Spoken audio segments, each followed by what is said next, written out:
Hi folks, this is going to be my second video in this little collage here. This one's going to be about the Milwaukee circular saw. This is a cordless. All circular saws pretty much work the same as far as the features that I'm going to show you. Most have those features. If they don't, you might want to get yourself a new saw because this is pretty much every saw's feature. The big thing, number one on the hit parade, this is your safety switch right here. This little weird looking little button right there, that guy. He allows you to keep your hand, fingers, everything away from this saw blade when you're using your hand to run the saw. You're supposed to, I've seen it, they come like this. I've seen them do it like that. What in the world? You put your finger on the trigger and then you take your thumb and you hold it on the switch. Finger, thumb. Hold it down, saw will start running. Okay? That's the safety feature on the Milwaukee. If something happens or something bumps your hand, you let that go, it automatically shuts her down. Okay? Now, I'm going to go on with the next feature right after this. Alright, so next up on the hit parade is going to be our blade depth guide. That's this guy. This little switch right back here. You've probably been on your saw. You've been, what is that for, I wonder? If you hit that down, you can change the blade depth. So I'm going to move this out of the way so you can see the blade. Okay, there you go. Now you can see the blade. You can see this guy comes all the way down and all the way up. It allows you to adjust your blade depth. Why does that matter? You can take the same switch and lock it. What does that matter? Well, let's suppose I wanted to cut a thin half-inch little curve into my wood just to give it a dimension or a look. This is how you would do it. You could get a router, and you can do it that way too, or you can just grab your saw, set it to the proper depth, and go ahead and cut your little line in. Now, if your wood is 3/4, obviously, you don't want your line to be much bigger than 1/4 inch. So that's why you would set this depth. As far as wide, that's up to you. You could start off on one side, start off on the other, and then stake out everything from in between. But your depth is what this controls. This controls how deeply this blade is going to go down into the work. Okay? That's what this switch right here, that you probably always saw and said, what does that do? That's what it does. Open it up all the way down. Blade plate comes all the way up, and then you close it up. This, by the way, is the plate. Okay? This is your miter. Little guy right there. I'm putting them up close so you can see those numbers. Okay? Now, what this does is it allows you to use this saw like a miter saw. And we've done it many a times. A lot of jobs we go on, the customer didn't tell us we were going to be doing trim work. And if you're going to do trim work and it's going to look nice, you got to have miters. 45s preferably. So, you take and open this guy right here. Okay? And now, you can take this guy on a Milwaukee. It's from 0 to 50. All the way down to make a miter cut. Then when you're done, you put it back to 0 and you lock it back in. You can continue to make whatever cuts you want to make. So that's your miter gauge. 0 to 50. Very convenient when you need it. Okay? It's not too often that we need it because we almost always have our miter saw. But if for some reason, I just did a windows last week where I could not do the window cuts with the miter saw because we didn't have the miter saw. Everything that went to the truck made it so we couldn't fit the miter saw into the truck. So we made our miters using this saw. Not hard. Take your time. Always try to use a framing square whenever possible next to your saw so that way when you're cutting you have a nice straight line. Square goes up against the wood, saw goes up against the square, and keep that saw gently. Don't force it. You don't want your square moving around. Just gently use it as a guide. That'll give you a nice clean cut on your miter. Okay? And don't forget that when you measure for outside miters, you have to allow for the thickness of the lumber too, or you're going to mess the whole job up. Okay? On your plate, this is what actually makes contact with your work other than the blade. Okay? If this is scratched up, marred up, damaged, gouges, anything like that, what's going to happen is when you cut into your wood, you're going to leave gouges, marks, and anything like that.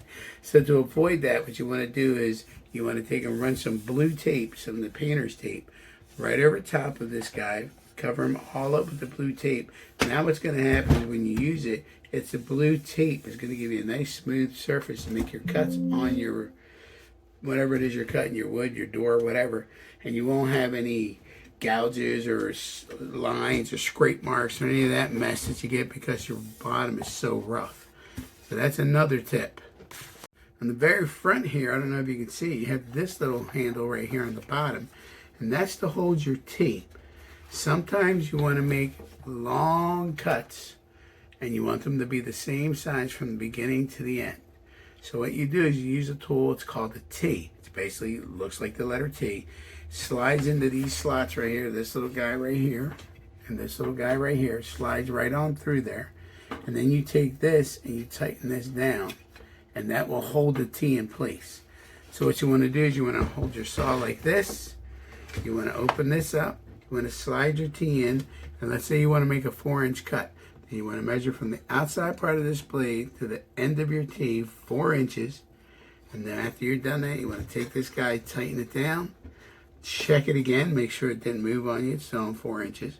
And from there, you can take this saw now, and it becomes kind of a mini table saw. You can take and put it up against the work, and you on the factory edge, very important, don't use it on an edge you've cut. You need it to be a factory edge so you know that every cut from then on is going to be a perfectly straight cut. So you put this on the factory edge of your cut, and now you run your saw, and it's going to cut your work 4 inches away from the edge, giving you a nice 4-inch strip from top to bottom. Perfect. Take your time, let the saw do the work. I don't know how many times I have to say that to my guys. Take your time and let the saw do the work. That's with any tool that you're using. The saw can only spin at a certain amount of speed, and if you're trying to push it through, the only thing you can do is burn your wood up. You're going to have some nasty looking burn marks. It's going to look terrible. You're going to wear your blade out way before it should, and you're going to kill your motor way before you should. Just let the saw do the work. Your job is simply to guide it. You get behind it, you guide it. All right? Now, if you're guiding this saw and you start to come off of the line, don't panic. Back it up and then continue on the line. This is not a jigsaw. This is a circular saw. It does one thing, cuts straight. If you are cutting and you come off, you will not be able to bring it back. You can, but you're going to mangle your blade up. You're going to be killing that motor. You're going to be doing a lot of things you don't want to do with your tool. Okay? You want to treat your tool like what it is, a money maker. You do not want to damage it. So you take your time, let the saw do the cut, and if you find yourself coming off, back it up and get back on the line. Don't worry about the edge is going to look like when you're done. That's what they make sanders for. That's why they have caulk. There's all kinds of things you can do with a rough edge. But don't mess up your blade. Last but not least, maintenance and cleanup. Alright, every once in a while you want to spray a little WD-40 inside of this little mechanism here. You want to spray a little WD-40 on these guys, the miter and the clean, just so to keep them loose, keep them rolling. A little WD-40 on our plate extenders, that way we can control our blade depth. Same thing, right along that edge, right where this all touches. A little bit of WD-40 ain't gonna hurt a thing, okay? Silicone, spray, whatever you want to use, any type of lubricant. Not oil, because oil tends to gunk up as your sawdust gets on it. It's gonna make a mess, you're gonna have a bad day. So don't use oil if you can avoid that, okay? Next thing we're gonna talk about is cleaning it after a job. All right, so I've used this saw all day. I've been cutting all day with it. What do I do now? Well, the easiest thing to do is to either dust it off with a brush, get yourself a brush, get all the dust you can get off of it. But the better thing to do would be to get yourself a blower, either an air compressor with a blower end, or a Milwaukee has a big blower for leaves. That's what we use. We blow them down. We blow all the tools down, get all the dust off you can possibly get off. Don't forget to stick it in your motor here. Let's put it in there, let that air blow all that dust out of there. Inside of here's another spot where you'll get you actually get little pieces of lumber, things caught up in there. So you want to blow that out too. All that's going to do is make your saw work better and last longer for you. And since this thing makes us money, that's what we want. We want it to work good and last long. Then the last thing you want to do before you put it away, check your blade. If you look at this blade, see that silver guy right up here? That guy right there, good. That guy right there, good. This guy right here, this guy right here, where my finger is, not so good. You see, the silver is gone. It got chipped off. So this saw, when it was being used, probably struck a nail. Sometimes when you're using the old lumber or you're doing demo work, you'll run into nails. Saw usually will cut right through them. You wouldn't even notice it. But what will happen is when you're putting the saw away, or when you're making your next cut, you'll notice that it's not a smooth, clean cut anymore. It's got some jagged spots here and there. That's a pretty good clue that you probably struck a nail. You probably lost a tooth or two on your saw blade. And now that you've lost a tooth or two on your saw blade, it's done. You don't want to use it again on any kind of fine work or framing work either, because what it does is it digs out the wood and you get all that splintery spray stuff along the edge of your lumber, and it just doesn't look good. It doesn't look like a professional did. It looks like somebody who had a saw they knew was broken, or a sawtooth they knew was broken, just had to use a saw anyways. You don't want to be that guy, okay? You want your stuff to look sharp. Customers appreciate when you care enough to make your work look good, okay? So if you have a saw blade like this, you see what I've done here? If you look, there's X's all over this blade. That's to let me know, or any of my guys know, that this blade is no good. If we're going to be doing more demo work, then this is the saw that we want to grab. Because demo work is you're ripping stuff out. So if that's got rough edges on it, who cares? This blade will still work for demo work. But if we're doing anything other than demo means demolition work. You're tearing things out. It doesn't have to be pretty. But if you're doing demo work and you're going to be saving some of that lumber, you do not want to use this blade. You want to use a newer blade, something better than this with all its teeth. Nothing with teeth missing, okay? On blades, the more teeth that something has, the more teeth that the blade has, the more fine of a cut you get. You'll see them becoming 24 tooth, and it'll say framing, because it's made for framing. It's going to give you a smooth cut, but not, precision. If you see 40 tooth, 60 tooth, some are 80 tooth, especially for miter saws, you get into some high teeth counts. That's because when that blade cuts, it's going to make a super clean, super fine cut. You're not going to have to sand, you don't have to do any of that. It's going to be a perfectly clean cut. Okay, when you're framing, you're framing. It doesn't really have to be perfectly clean. So remember that when you're picking your blade. Am I doing miter work? Am I going to use this as a miter saw today? Okay, then what you want to do is make sure you have yourself at least a 40 tooth blade.